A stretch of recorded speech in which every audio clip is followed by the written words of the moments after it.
Hello दोस्तों, नमस्कार।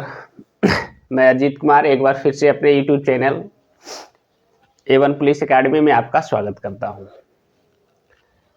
आज हम सबसे पहला ज्योग्राफी जो इंडियन ज्योग्राफी की हम बात कर रहे थे, वो उस इंडियन ज्योग्राफी का आज हम पहला क्लास लेने के लिए आए हैं, जिसमें आज मूल रूप से हम आपको जो बेसिक क्वेश्चन होता है वो हम आपको पढ़ाने जा रहे हैं।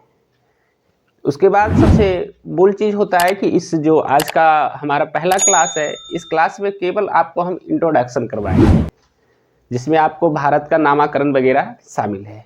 जबकि आप जो किताब पढ़ते हैं वो लुसेंट वगैरह में थोड़ा हट करके है, लेकिन हम जो पढ़ाते हैं उसमें थोड़ी सी आपको बदलाव देखने को मिलेगा। तो इसलिए हम अपने अनुसार पढ़ाते हैं। तो सबसे पहले इंट्रोडक्शन में हम भारत के बारे में ही बताते हैं। तो भारत के बारे में बताते हैं तो कहीं ना कहीं सबसे पहला चीज़ वही बनता है कि हम आपको पहली बार में हम भारत के बारे में थोड़ी आपको जानकारी दे दें।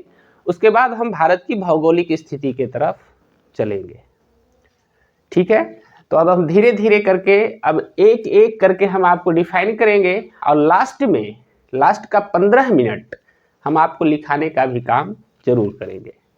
इसलिए धैर्य बनाकर आराम से पहले पढ़ लीजिए, पहले कलम मत चलाइएगा, क्योंकि कितने को आदत होता है कि बार बार गया, अभी बोलना भी शुरू किया, उसको समझ नहीं पाया और पहले से ही कलम चलाना शुरू कर देता है। तो कहीं ना कहीं इसके लिए हम आपको लास्ट में मौका देंगे। आपको आराम से लिखिए, हम 15 मिनट तक लास्ट में खड़ा होकर सारे के नोट्स बनवाएंगे, एक एक टॉपिक का नोट्स बनवाएंगे। ऐसा नहीं है कि हम छोड़ देंगे। यूट्यूब के इतिहास में अभी तक ऐसा कोई कर नहीं रहा था, लेकिन हम जरूर करेंगे। हमारा प्रयास रहेगा कि कोई भी क्वेश्चन छूटे नहीं और आपका एक एक प्रश्न का जवाब एक एक लाइन आपके कॉपी में एक बेहतरीन नोट्स की तरह तैयार हो जाए, जो कि ऑफलाइन क्लास में जिस तरीका से हम करवा रहे थे बिल्कुल वही तरीका से हम कोशिश करेंगे कि ऑनलाइन क्लास में भी वही तरीका अपनाया जाए। ठीक है, चलिए आज जैसा कि आप देख रहे हैं आज आपका जो दरोगा का रिजल्ट आया वो काफ़ी हद तक कट ऑफ देख करके ऐसा लग रहा था कि आपको अभी और मेहनत करने की ज़रूरत है। जिनका रिजल्ट आया उनको कॉन्ग्रेचुलेसन, जिनका नहीं आया वो आगे फिर से मेहनत करने के लिए तैयार रहिए, क्योंकि कुछ दिनों के अंदर फिर से वैकेंसी आने वाली है। इस पर भी हम एक वीडियो बनाएंगे, लेकिन अभी वर्तमान में हम आज ज्योग्राफी का पहला क्लास शुरू करने जा रहे हैं। तो आज हम पहले क्लास की शुरुआत करते हैं। ठीक है, चलिए, जो हमारा सब्जेक्ट है बाबू उसका नाम है इंडियन ज्योग्राफी, अर्थात जिसको हम हिंदी में लिखेंगे तो लिखेंगे भारत का भूगोल। ध्यान रखिएगा, भारत का भूगोल, भारत का भूगोल। देखिए, जिसको हम इंडियन ज्योग्राफी के नाम से जानते हैं। तो भारत का भूगोल का मतलब हुआ कि सबसे पहले हमें भारत के बारे में जानना है ना। तो भारत के बारे में जानना है तो जितने भी आज हम टॉपिक बनाने जा रहे हैं, ध्यान रखिए, एक एक टॉपिक को, वो टॉपिक आपका पूर्णतः लुसेंट आधारित हमने बनाया है। हाँ, कहने का मेरा अर्थ हुआ कि हम जो टॉपिक यहाँ लिखेंगे वो टॉपिक आपको लुसेंट में मिल जाएगा, है ना। उसके बाद लुसेंट में मिल जाएगा, उसके अलावा सिर्फ इतना ही नहीं है, उसी के आधार बनाकर हम उसे और विस्तृत रूप प्रदान करने का कोशिश करेंगे। ठीक है, चलिए तो हम शुरू करते हैं और एक एक पॉइंट को देखना शुरू करते हैं। जैसे देखिए, सबसे पहला प्रश्न आता है कि हम भारत के भूगोल के बारे में पढ़ रहे हैं, तो सबसे पहले भारत के बारे में जानना है। हमारी बात समझ में आ रही है? देखिए, भारत के बारे में जानना है तो एक एक प्रश्न करके हमें देखना होगा। तो आइए भारत के बारे में जानना शुरू करते हैं और एक एक पॉइंट निकालते हैं। देखिए, सबसे पहला चीज हर कोई जानते हैं कि हमारा जो देश है उस देश का नाम भारत है। तो पहला पॉइंट तो ये उठता है कि हमारे देश का नाम जो भारत है वो भारत कहाँ से आया। सबसे मूल मुद्दा यहाँ यही बनता है कि हमारा देश नाम भारत है, तो भारत का भारत नाम कैसे पड़ा, कौन दिया। सबसे पहला प्रश्न ये है, जबकि आपकी किताब में इन सभी की चर्चा कम की गई है। हालांकि इसमें देखा जाए तो ये एक इतिहास में भी पढ़ने को मिलता है, लेकिन हम इसे ज्योग्राफी में भी जब भी शुरू करते हैं तो सबसे पहले हम यही चीज बताते हैं और आज आपको भी हम यही बताएंगे। चलिए देखिए, हमारा देश जो है वो भारत है, ध्यान रखिए। तो तो भारत है, हर कोई जानते हैं बाबू कि भारत जो है वो भरत के नाम पर पड़ा है। ध्यान रखिए, ये भारत जो नाम पड़ा है बउआ वो राजा भरत के नाम पर पड़ा है। ध्यान रखिए, राजा भरत के नाम पर पड़ा है। ध्यान रखिए, अब यहां से प्रश्न उठता है कि ये राजा भरत के नाम पर पड़ा है, तो इतना ये नाम तो जरूर पड़ गया भारत का, लेकिन इसमें भी कई फैक्ट छुपे हुए होते हैं। जैसे आपको इस बात को जानने का बिल्कुल अधिकार है कि ये भारत कौन था। हमारी बात समझ में आ रही है? इससे आपको पता चलेगा कि हमारे भारत का नाम जो भारत है वो कहां से आया था। हमारी बात समझ में आ रही है? चलिए अब यहां से समझिएगा, इसमें कहता है बाबू कि ये जो भरत जो थे एक ऋग्वैदिक उत्तर वैदिक काल के राजा थे। ध्यान रखिएगा, उत्तर वैदिक काल के क्या थे? ये राजा थे। कौन थे? ध्यान रखिए, भरत थे। ठीक है, और इनके जो पिता थे बउआ, इनके माता और पिता, ये भी क्वेश्चन बड़ा इंपॉर्टेंट है। माता एंड पिता ये जो दोनों थे, ये थे राजा दुष्यंत थे। ध्यान रखिए, राजा दुष्यंत। ध्यान रखिए, इनके जो पिता थे राजा दुष्यंत थे, और इनकी एक और राजा दुष्यंत इनके पिता थे, और इन्हीं का ये पुत्र हुए कौन? भरत। और इन्हीं भरत के नाम पर ही कहता है बउआ कि हमारे देश का नाम क्या पड़ा? भारत पड़ा, है ना। अब यहां से फिर आगे बढ़ते हैं। अब यहां से आगे बढ़ते हैं तो इतना तो आपको जानकारी मिल गई कि ये जो राजा दुष्यंत था, ये राजा दुष्यंत का पुत्र भरत हुए, और राजा दुष्यंत किस काल के थे? उत्तर वैदिक काल के। तो उत्तर वैदिक काल में ही हमारे भारत का नाम भारत पड़ा था, और किसके नाम पर पड़ा था? तो भरत के नाम पर पड़ा था। चलिए इतना तो कम से कम समझ में आ गया होगा, लेकिन अब फिर से आगे बढ़ते हैं। देखिए कभी कभी इसमें आता है प्राचीन काल की बात करता है, कभी कभी लिखा रहेगा कि भारत का नाम उल्लेख कहाँ मिलता है। तो याद रखिएगा, भारत शब्द का सर्वप्रथम प्रयोग, भारत शब्द का सर्वप्रथम प्रयोग, ध्यान रखिए, भारत शब्द का जो सर्वप्रथम प्रयोग किया गया है बउआ, वो मिलता है कहाँ से? पुराणों में। ध्यान रखिए, कहाँ से मिलता है? पुराणों में। भारत कहता है बउआ कि शब्द का सर्वप्रथम प्रयोग मिलता है, वो कहाँ मिलता है? पुराणों में। लेकिन इतना ही नहीं है, इसमें एक क्वेश्चन और छुपा हुआ है। देखो ये हम बताते हैं, इसमें एक प्रश्न और है। आप जानते हैं भारत को भारतवर्ष भी कहा जाता है। ध्यान रखिएगा, भारत को कहता है भारतवर्ष भी कहा जाता है। अब यहां समझना है कि ये देखिए, तो दोनों में डिफरेंट क्या है कि कभी कभी क्वेश्चन पूछता है कि भारत और भरत ये दोनों इंपॉर्टेंट है। तो भरत जो थे राजा, इन्हीं के नाम पर कहता हमारे देश का नाम पड़ा भारत। दूसरा प्रश्न आता है भारतवर्ष, कहता है बउआ भारतवर्ष का यदि पूछेगा कि पहली बार इस शब्द का उल्लेख हुआ था तो किसमें हुआ था? हाथी गुम्फा अभिलेख में। ध्यान रखिएगा, किसमें हुआ था? हाथी गुम्फा अभिलेख में। देखिए अब इसमें भी कहता है बउआ कि हाथी गुम्फा अभिलेख में सबसे पहले कहता है भारतवर्ष शब्द का प्रयोग किया गया है। हमारी बात समझ में आ रही है? हाथी गुम्फा अभिलेख में सबसे पहले भारतवर्ष का प्रयोग, भारतवर्ष नामक शब्द का प्रयोग किया गया है। लेकिन यदि पूछे भारत शब्द का प्रयोग सिर्फ और सिर्फ, तो ये हमको कहाँ मिलता है बउआ? तो ये हमको मिलता है पुराण में। इन दोनों को अलग अलग से समझने का कोशिश कीजिए कि कभी कभी ऐसा आता है कि आप जैसे कोई अलग सामान्य किताब पढ़ते हैं, तो सामान्य किताब में भारतवर्ष जब आपको अभिलेख पढ़िएगा एंशिएंट हिस्ट्री का, तो उस अभिलेख में एक चर्चा आएगा हाथी गुम्फा अभिलेख का। तो हाथी गुम्फा अभिलेख में बउआ वहाँ चर्चा किया गया है कि भारतवर्ष शब्द का सर्वप्रथम प्रयोग हाथी गुम्फा अभिलेख में किया गया है। ठीक है, तो अब देखिए, तो आप इतना तो समझ गए होंगे कि ये का भारत और भारतवर्ष में क्या फर्क था। तो भारतवर्ष हाथी गुम्फा अभिलेख में मिलता है, जबकि भारत शब्द का सर्वप्रथम प्रयोग कहाँ किया गया है? पुराण में किया गया है। चलिए, तो इन टॉपिक्स को आप उम्मीद है समझ गए होंगे। हम एक बार, अभी शुरू है तो इसे मैं 1-2 बार समझाने का कोशिश करूंगा, उसके बाद इसको हम नोट्स करवाएंगे, तब जाकर फिर हम क्या करेंगे? आगे बढ़ेंगे। इसके लिए वीडियो थोड़ा लंबा होगा, तो आप इसे धैर्यपूर्वक इसको पहले गौर से देखें, उसके बाद इसको समझने का कोशिश करें, फिर अपने कॉपी में इसका नोट्स बनाएं। चलिए ठीक है, अब यहाँ से देखिए आगे बढ़ते हैं।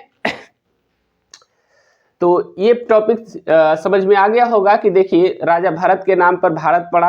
भारत शब्द का पहला बार प्रयोग पुराण में मिलता है, और भारतवर्ष शब्द का पहला प्रयोग कहाँ मिलता है? हाथी गुम्फा अभिलेख में। चलिए अब इतना को आप धीरे धीरे करके नोट्स बना लीजिए। देखिए यहाँ दिख रहा है। चलिए इसमें थोड़ा ही और आप बढ़ जाते हैं, उसके बाद नोट्स फिर बनवाते हैं। देखिए इसके बाद आता है बउआ ये हाथी गुम्फा अभिलेख की यदि देखा जाए तो इसमें कुछ और हम क्वेश्चन ऐड कर देते हैं। आप जान रहे हैं हाथी गुम्फा अभिलेख है बउआ, वो किस शासक से संबंधित है? तो कलिंग राजा खारवेल से संबंधित है। देखिए कलिंग राजा खारवेल, कहता है कलिंग राजा खारवेल से संबंधित है कौन? हाथी गुम्फा अभिलेख। तो ये भी बहुत बार क्वेश्चन पूछ दिया गया, डायरेक्ट शासक के नाम पर ऐड कर देता है कि हाथी गुम्फा अभिलेख का संबंध किस शासक से है? तो कलिंग राजा खारवेल से है। चलिए उसी तरीके से थोड़ी और इस पर चर्चा करते हैं कि राजा दुष्यंत की बात करते हैं। तो आप जान रहे हैं कि राजा दुष्यंत की जो पत्नी थी, चलिए ये भी पॉइंट मैं ले ही लेता हूं, इनकी नाम थी शकुंतला। इनका नाम क्या था? शकुंतला। हमारी बात समझ में आ रही है? तो बउआ ये राजा दुष्यंत, देखिए हम इन दोनों पर फिर से पॉइंट बना रहे हैं। राजा दुष्यंत और शकुंतला की एक प्रेम कथा लिखा था कौन? कालिदास ने। देखिए हम आपको कहाँ लेकर चल रहे हैं, कौन लिखा था? प्रेम कथा इस दोनों का था, जो लिखने वाले कौन थे? कालिदास। उस प्रेम कथा का नाम क्या था बउआ? तो वही प्रेम कथा का नाम था अभिज्ञान शाकुंतलम। ध्यान रखिए उसी प्रेम कथा का नाम क्या था? अभिज्ञान शाकुंतलम। चलिए अब यहां से बढ़ते हैं। देखिए तो इसमें कितने सारे, मैं थोड़ा इतिहास को ऐड कर दिया, लेकिन हम अभी भारत के बारे में इंट्रोडक्शन ले रहे हैं, तो कहीं ना कहीं इंट्रोडक्शन में आपको इन सभी चीजों की जानकारी होना चाहिए। जबकि तकरीबन 200-400 बार आपको मिला होगा, आप एग्जाम दिए होंगे तो बार बार ये क्वेश्चन आता, अभिज्ञान शाकुंतलम पुस्तक के लेखक कौन है बउआ? कालिदास। हमारी बात समझ में आ रही है? अभिज्ञान शाकुंतलम पुस्तक के लेखक कौन है? कालिदास। देखिए मैं जोड़ रहा हूं, अभिज्ञान शाकुंतलम के लेखक कालिदास। कहता कालिदास जो अभिज्ञान शाकुंतलम लिखा बउआ, इसमें दो व्यक्ति की चर्चा है, एक राजा दुष्यंत और एक शाकुंतला नामक युवती थी। इन दोनों के प्रेम कथा का नाम ही रखा गया अभिज्ञान शाकुंतलम। पहली बात। दूसरी बात फिर कहता है इसी शाकुंतला और इसी राजा दुष्यंत का पुत्र हुआ था जिसका नाम क्या था? भरत। फिर यही भारत के नाम पर ही कहता है हमारा जो देश है उसका नाम पड़ा भारत। हमारी बात समझ में आ गई? तो इस तरीका से भारत के नामकरण का कुछ इस तरीका से चर्चा किया गया है। तो चलिए अब इसको आप नोट्स बनाइए, उसके बाद फिर इसे मिटाएंगे और एक पॉइंट और आगे बढ़ेंगे, उसके बाद फिर देखते हैं।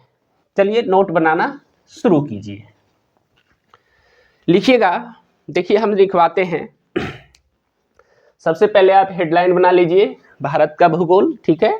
उसके बाद आप नीचे हेडलाइन बनाइएगा इस तरीका से देके, सामान्य परिचय। टॉपिक नंबर ये 1 है, सामान्य परिचय। हमारी बात समझ में आ रही है? और इस सामान्य परिचय लिख करके इसको 2 लाइन से ऐसे घेर दीजिएगा और जस्ट इसके नीचे से लिखना क्या कीजिएगा? शुरू कीजिएगा, ठीक है।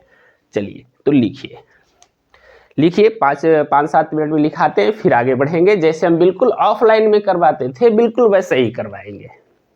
लिखना शुरू कीजिए, लिखिएगा। हमारे देश का नाम भारत है। हमारे देश का नाम भारत है, जो प्राचीन काल से अब तक चला आ रहा है। हमारे देश का नाम भारत है जो प्राचीन काल से अब तक चला आ रहा है। चलिए लिखा गया। अब इसके बाद लिखिएगा, प्राचीन काल में एक उत्तर वैदिक काल के राजा प्राचीन काल में एक उत्तर वैदिक काल के राजा, उत्तर वैदिक काल के राजा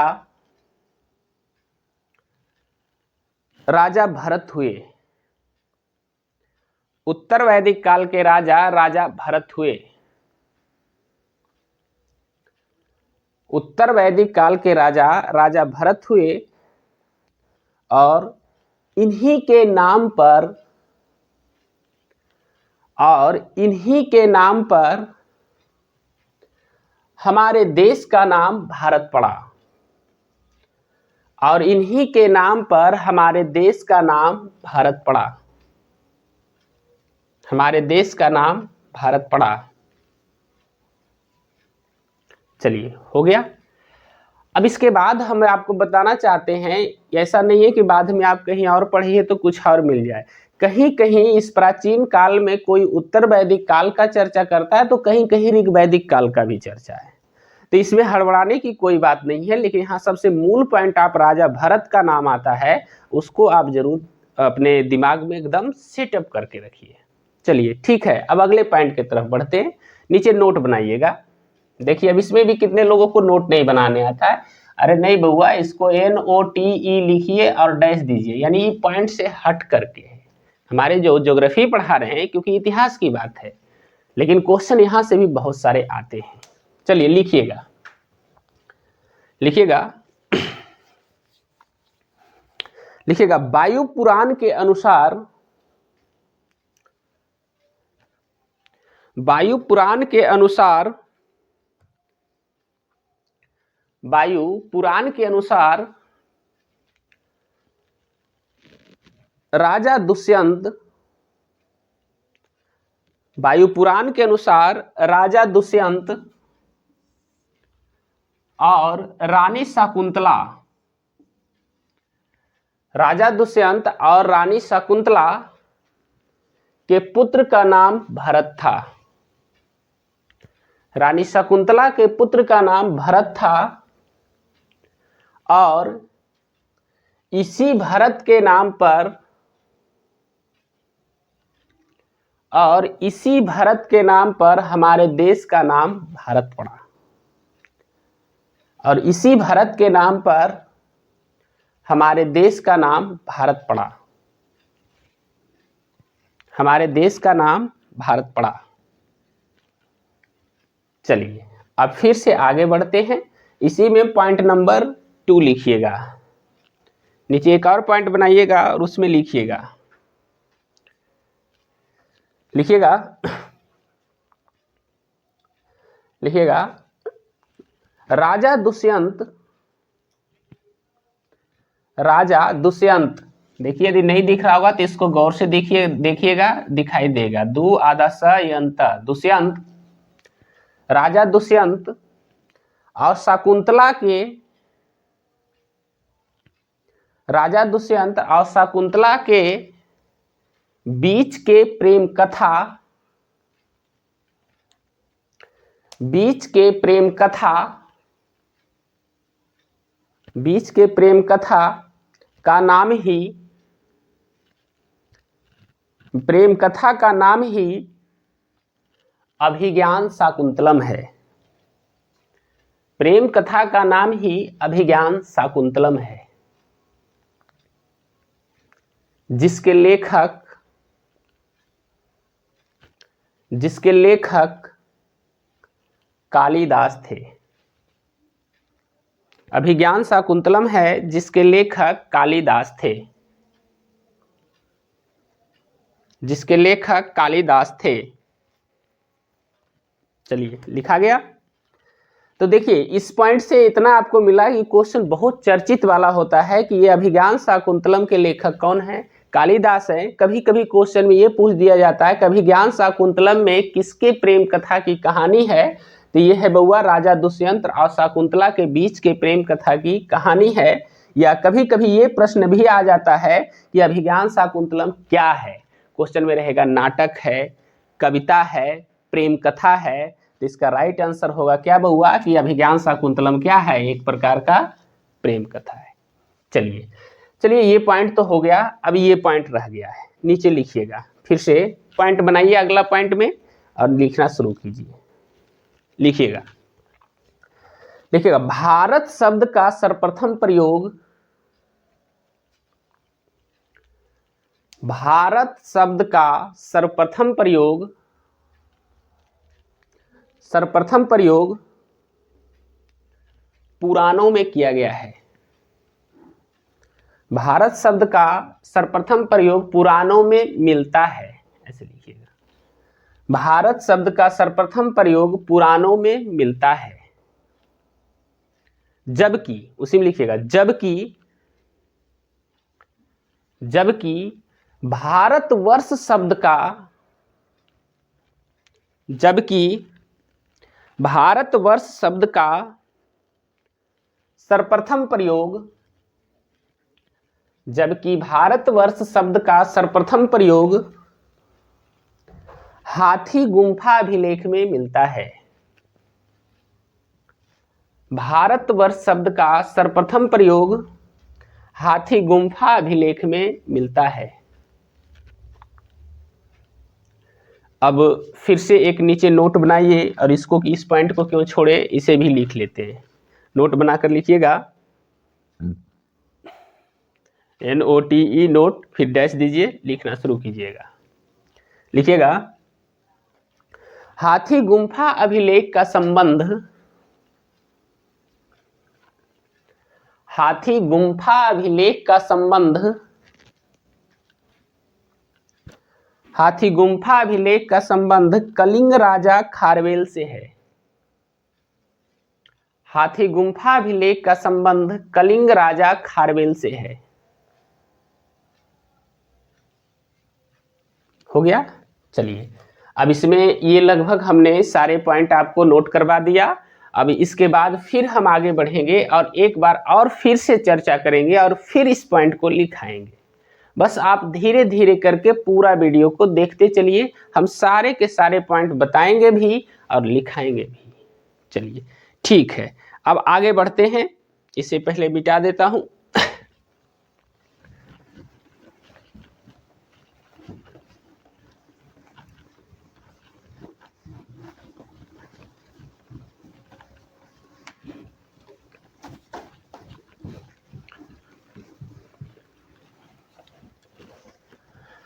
चलिए, ये हमारा कुछ ऐतिहासिक जानकारी था। अब इसके बाद हम आगे चलना शुरू करते हैं और अन्य जानकारी इससे प्राप्त करते हैं। चलिए, अब सबसे पहले देखते हैं कि भारत का, अब जो पॉइंट बनेगा, भारत की भौगोलिक स्थिति। चलिए, अब यहाँ से आप पॉइंट बनाना शुरू कीजिए।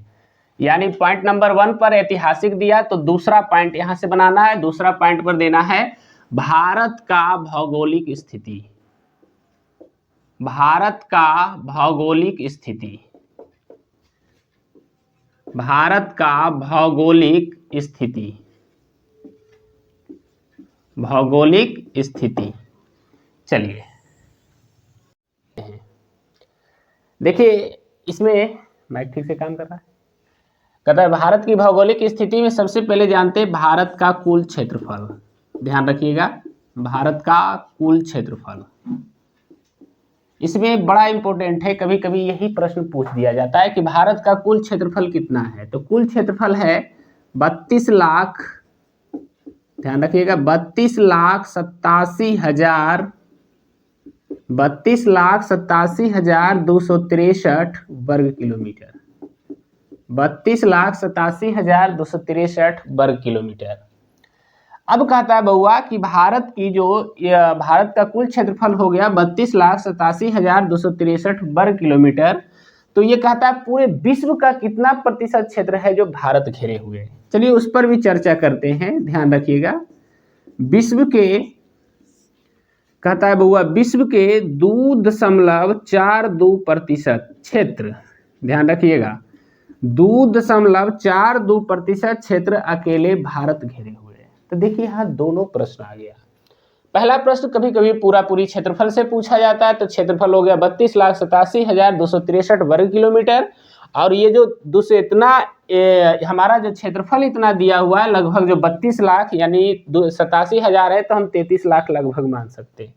तो यानी कि जो 32-33 लाख हमारा क्षेत्रफल है भारत का, वो पूरे विश्व के क्षेत्रफल का 2.42% है।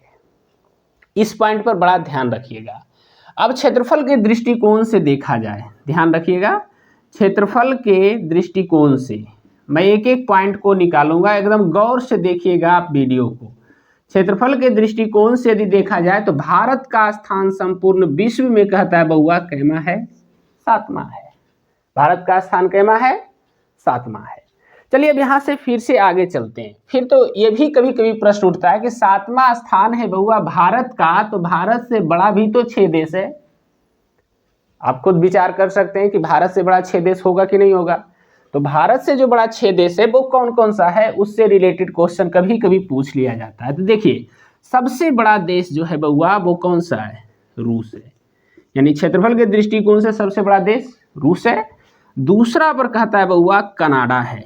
ध्यान रखिएगा, दूसरा पर कौन है? कनाडा है। तीसरा पर बउआ कहता है चीन है। ध्यान रखिएगा, तीसरा पर कौन है? चीन है। चौथा पर अमेरिका है। चौथा पर कौन है? अमेरिका है। पांचवा की बात करते हैं, पांचवा पर ब्राजील है। ध्यान रखिएगा, पांचवा पर कौन सा है? ब्राजील है। ठीक है।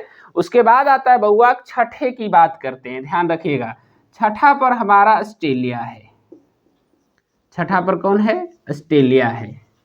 और 7वां पर देखा जाए तो 7वां पर हमारा हो जाएगा भारत।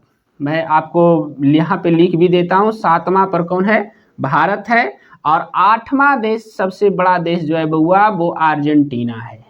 ध्यान रखिएगा, 8वां जो सबसे बड़ा देश कौन सा है? अर्जेंटीना है। तो कहता है बउआ इस तरीका से अब विश्व के जो सबसे क्षेत्रफल के दृष्टिकोण की बात कर रहा हूँ, क्षेत्रफल के दृष्टिकोण से विश्व के जो 8 बड़े देश हैं वो ये हैं, रूस है, कनाडा है, चीन है, अमेरिका है, ब्राजील है, ऑस्ट्रेलिया है, भारत है और 8वां पर कौन है? अर्जेंटीना है। देखिए 1 2 3 4 5 6 7 8 हो गया पूरा। इस तरीका से 8 बड़े देश हैं, जिसमें सबसे हमारा जो चर्चा, हमारा खुद का जो भारत है बउआ वो कैवें स्थान पर है? तो बिल्कुल ये कैवें स्थान पर है? 7वें स्थान पर है। क्षेत्रफल पूछेगा कि पूरे विश्व का क्षेत्रफल का कितना प्रतिशत भारत घेरे हुए है, तो 2.42% क्षेत्र। और क्षेत्र भारत का कुल क्षेत्रफल यदि पूछे तो 32,87,263 वर्ग किलोमीटर है। चलिए ठीक है, इसमें एक क्वेश्चन देखिए इसका आता है जो हम आगे चर्चा करने वाले हैं। अगला पॉइंट बताने से पहले हम इसका चर्चा करेंगे। चलिए अब ये जो पॉइंट हम इतना लिखे हैं इसका पहले अब नोट्स बनाइए, फिर हम आगे अगले पॉइंट पर चर्चा करेंगे। चलिए बनाइए, लिखिएगा, फिर नीचे पॉइंट बनाइए इस तरीका से। पहले ये बड़ा पॉइंट रखेगा, ये दूसरा टॉपिक हम पढ़ा रहे हैं भारत के भौगोलिक स्थिति, और यहाँ से पॉइंट बनाकर आप लिखना क्या करें?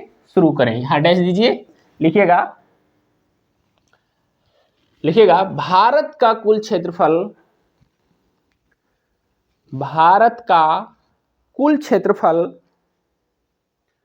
32,87,000, भारत का कुल क्षेत्रफल 32,87,263 वर्ग किलोमीटर है। 32,87,263 वर्ग किलोमीटर है। हो गया। अब फिर से आगे पॉइंट बनाइए और पॉइंट बनाकर फिर लिखिए, लिखिएगा भारत विश्व के कुल क्षेत्रफल का, भारत विश्व के कुल क्षेत्रफल का 2.42, यहां देखिए 2.42%, 2.42% क्षेत्र घेरे हुए है। 2.42% क्षेत्र घेरे हुए है। चलिए लिखा गया। अब फिर आगे बढ़ते हैं, लिखिएगा क्षेत्रफल के दृष्टिकोण से, क्षेत्रफल के दृष्टिकोण से भारत का स्थान, क्षेत्रफल के दृष्टिकोण से भारत का स्थान विश्व में 7वां है। क्षेत्रफल के दृष्टिकोण से भारत का स्थान विश्व में 7वां है। लिखा गया। चलिए आगे बढ़ते हैं, फिर लिखिएगा। विश्व के 8 बड़े देश, विश्व के 8 बड़े देश ब्रैकेट में लिखिएगा क्षेत्रफल के दृष्टिकोण से, या खाली क्षेत्रफल भी लिखकर आप छोड़ सकते हैं। विश्व के 8 बड़े देश ब्रैकेट में लिखिएगा क्षेत्रफल, यानी इससे इंडिकेशन हो जाएगा कि बड़े देश हम क्षेत्रफल के दृष्टिकोण से बात कर रहे हैं। क्षेत्रफल लिख लिए। हाँ, अब लिखिएगा विश्व के 8 बड़े देश निम्नलिखित हैं। विश्व के 8 बड़े देश निम्नलिखित हैं। हो गया। अब नीचे लिखना शुरू कीजिए। लिखिएगा रूस, सबसे पहले लिखिएगा रूस, फिर कॉमा दीजिए, या रूस के नीचे लिखिएगा 1 ऐसे, ताकि समझ में आए एक पर है। फिर दूसरा पर है कनाडा, कनाडा को अंडरलाइन कीजिए, नीचे लिखिए 2। फिर तीसरा पर लिखिए चीन, नीचे लिखिए 3। चौथा पर लिखिए अमेरिका, नीचे लिखिए 4। पांचवा पर है ब्राजील, नीचे लिखिए 5। छठा पर है ऑस्ट्रेलिया, नीचे लिखिए 6। और हमारा जो भारत है बउआ वो 7वां पर है। और 8वां जो बड़ा देश है वो कौन सा है? अर्जेंटीना। लिखा गया। रूस यहाँ पे इसको अंडरलाइन कीजिए, नीचे लिखिए 1, कनाडा अंडरलाइन कीजिए 2, चीन अंडरलाइन कीजिए 3, अमेरिका अंडरलाइन कीजिए 4, ब्राजील अंडरलाइन कीजिए 5। इसी तरीका से 8 तक लिखना है। ठीक है, अब इतना लिखा गया। अब यहां से आगे बढ़ते हैं और एक चर्चा और करते हैं। ठीक है, ये हमारी भौगोलिक स्थिति जो लिखे थे बउआ क्षेत्रफल के दृष्टिकोण से। चलिए एक नोट नीचे बना लीजिए, नोट बनाइएगा। नोट बनाने का अर्थ होता है बबुआ कि आपको नोट लिख करके ऐसे डैश देना है, फिर लिखना शुरू करना है, इसमें पॉइंट नहीं देना है। ठीक है, चलिए लिखिएगा क्षेत्रफल के दृष्टिकोण से विश्व का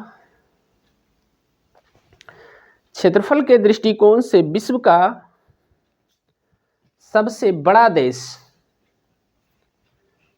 क्षेत्रफल के दृष्टिकोण से विश्व का सबसे बड़ा देश रूस है। क्षेत्रफल के दृष्टिकोण से विश्व का सबसे बड़ा देश रूस है।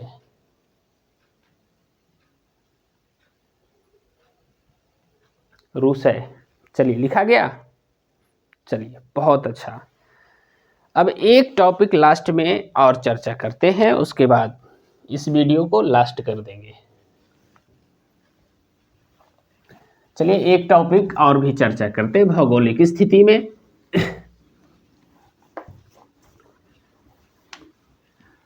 वीडियो देखिए थोड़ा लंबा तो होता ही है, क्योंकि हम आपको लिखवाते हैं, पहले समझाते हैं, फिर एक एक टॉपिक करके नोट्स बनवाते हैं, तो थोड़ा तो समय देना ही पड़ेगा।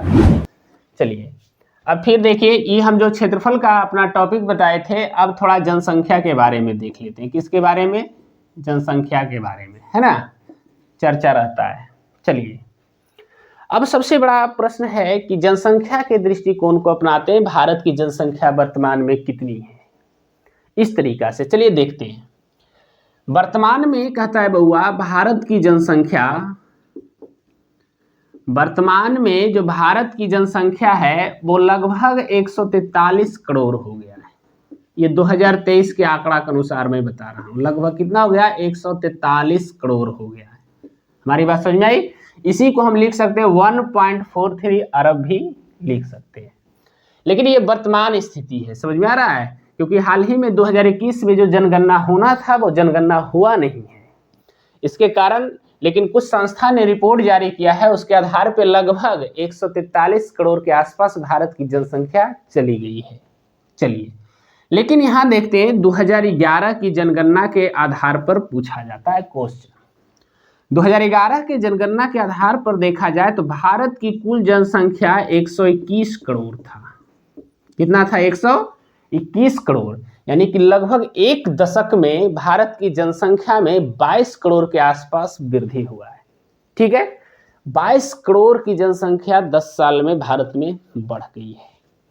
अब ये जो बउआ अब मैं लिखाऊंगा टोटल आंकड़ा रहेगा 2011 के आधार पर। तो देखिए 2011 में भारत की जनसंख्या लगभग कितनी थी, 121 करोड़, जो विश्व के कुल जनसंख्या का, ध्यान रखिएगा, विश्व के कुल जनसंख्या का, बड़ा अच्छा सा प्रश्न है, विश्व के कुल जनसंख्या का बउआ भारत में जनसंख्या थी 17.5%।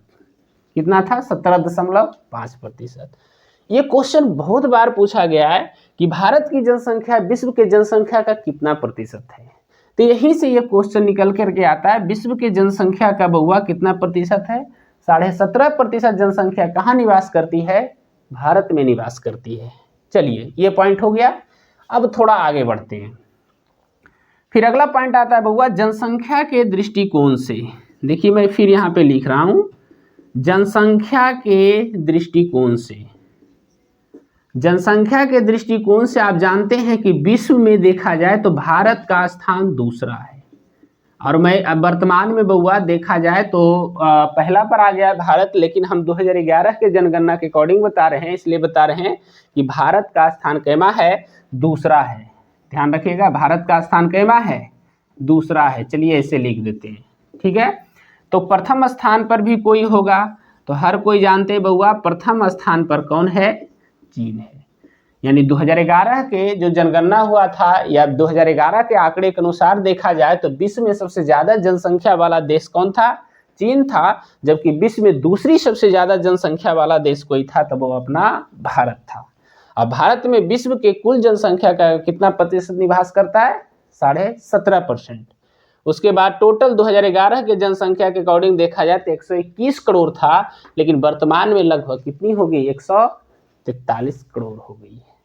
ठीक है, तो अब इसमें रह गया कि जनसंख्या के दृष्टिकोण से 4-5 देश का नाम देख लेते हैं, जिसमें 2 देश का तो चर्चा आ गया है जो सबसे बड़े देश हैं। चलिए यहाँ पे लिखता हूं, यहाँ पे देखिए जनसंख्या के दृष्टिकोण से सबसे पहला स्थान है किसका बउआ, चीन का।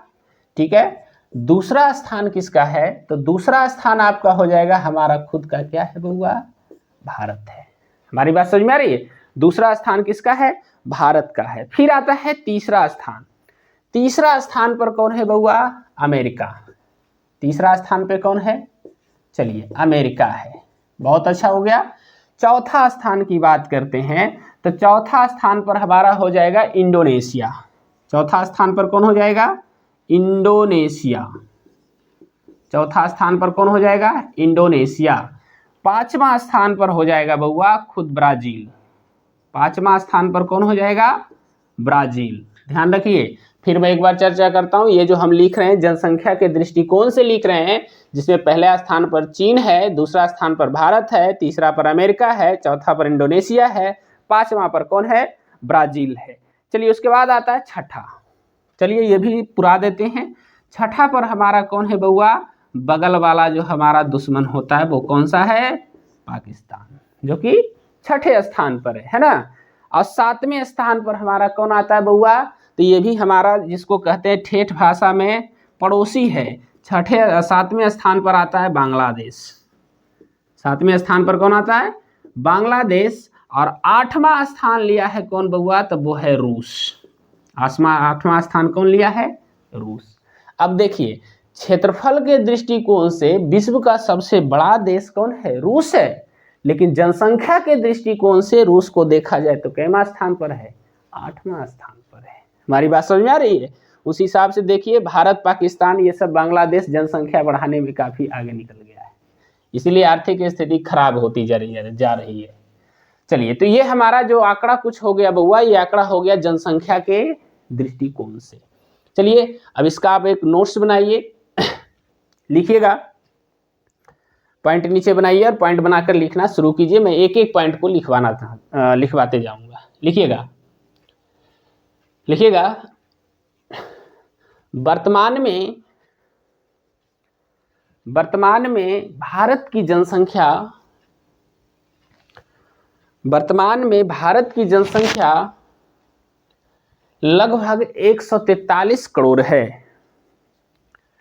वर्तमान में भारत की जनसंख्या लगभग 143 करोड़ है, लगभग 143 करोड़ है। चलिए अगला पॉइंट में लिखिएगा, पॉइंट बनाइए, नीचे लिखिएगा 2011 के जनगणना के अनुसार 2011 के जनगणना के अनुसार भारत की जनसंख्या 2011 के जनगणना के अनुसार भारत की जनसंख्या लगभग 121 करोड़ था। भारत की जनसंख्या लगभग 121 करोड़ था, जो भारत की जनसंख्या लगभग 121 करोड़ था, जो विश्व के कुल जनसंख्या का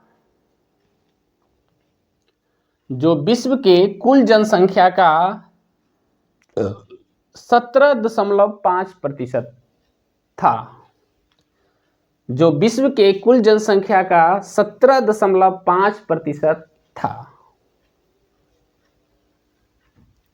चलिए ठीक है, लिखा गया। अब आगे बढ़ते हैं, अगला पॉइंट को लिखिए फिर से। जब नोट्स बनवा रहे हैं तो बेहतरीन से बनवाएंगे। लिखिएगा जनसंख्या के दृष्टिकोण से जनसंख्या के दृष्टिकोण से भारत का स्थान विश्व में जनसंख्या के दृष्टिकोण से भारत का स्थान विश्व में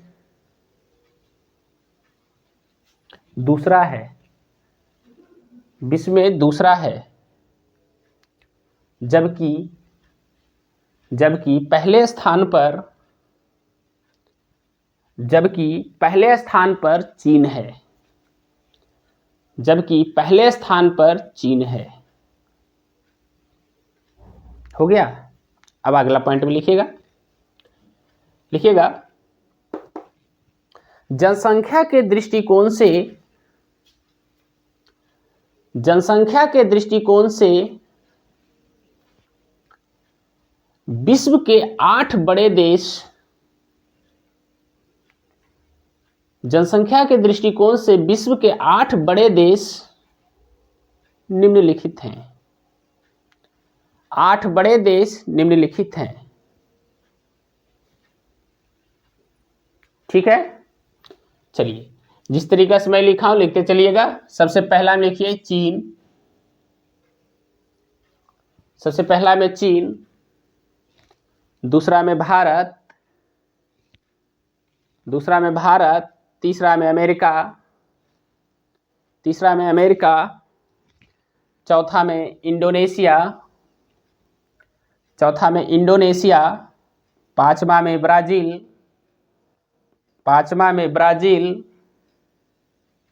ब्राजील, छठा में पाकिस्तान,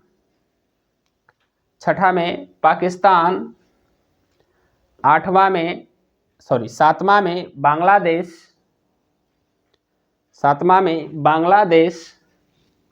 और 8वां में रूस है। 7वां में बांग्लादेश और 8वां में रूस है। चलिए अब देखिए एक और यहाँ पॉइंट बड़ा इंपॉर्टेंट बनता है, जो मैं पिछले बार चर्चा थोड़ा देर पहले मैं आपको बताया था कि ब्राजील के बारे में बताएंगे। तो ब्राजील के बारे में ही है बउआ कि ब्राजील एक ऐसा देश है, ध्यान रखिएगा, ब्राजील एक ऐसा देश है जो जनसंख्या और क्षेत्रफल, ध्यान रखिएगा, जनसंख्या और क्षेत्रफल दोनों के दृष्टिकोण से समान स्थान रखता है। अर्थात दोनों के दृष्टिकोण से ब्राजील का स्थान 5वां है। जैसे देखिए हम उधर 5वां पर आपको क्षेत्रफल के दृष्टिकोण से बताए थे, और देखिए जनसंख्या के दृष्टिकोण से भी कहता है बउआ इसका स्थान कैमा है, ब्राजील का 5वां है। तो ये दोनों जनसंख्या से पूछे या क्षेत्रफल के दृष्टिकोण से पूछे, दोनों में 5वां स्थान रखता है कौन, ब्राजील। चलिए एक और नोट बनाइए नीचे, इसको भी नोट कर लीजिए, एक भी पॉइंट नहीं छोड़ेंगे, इसको भी नोट कीजिएगा। लिखिएगा विश्व में ब्राजील एकमात्र देश है, विश्व में ब्राजील एकमात्र देश है जो जनसंख्या और क्षेत्रफल के दृष्टिकोण से